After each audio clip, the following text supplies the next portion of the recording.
What will the Centre for Inclusive Trade Policy be doing? The idea is that for nearly 50 years, Britain hardly was active in trade policy. It was basically all done by Brussels.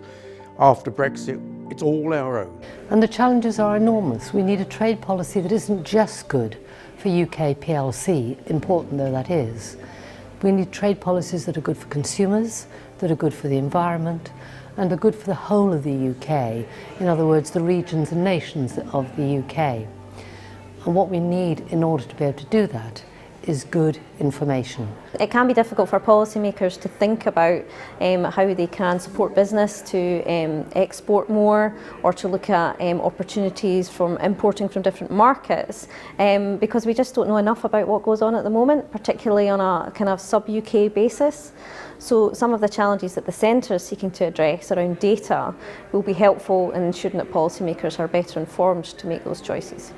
The reason that it's difficult to predict what's going to happen is the economy is 67 million people. They've all got views, they all move around in their preferences and so on. And so it's not just a simple process of saying this price went up, therefore that demand will go down. It all fits together, and economists continue to be surprised sometimes by the things that jump out.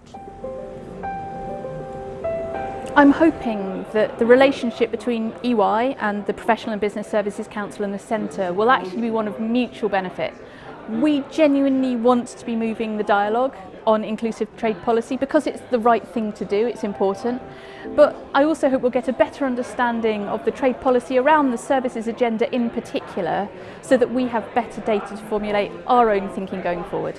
At the OECD a few years ago, there was a big discussion around making trade work for all.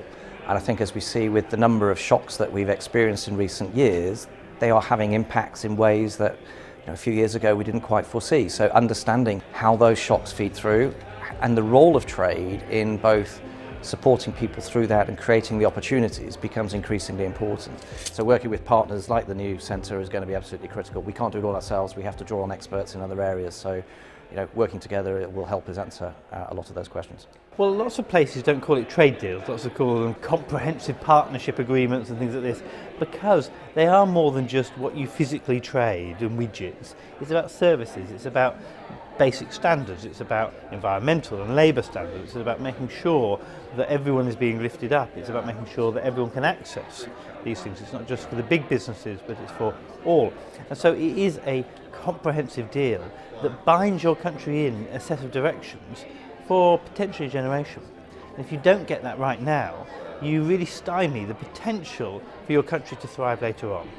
And bringing this together is that first step of this long road of being able to create better capacity for us to scrutinise the deals that we are signing, but also eventually to create better deals, more inclusive deals that work for the whole of our country.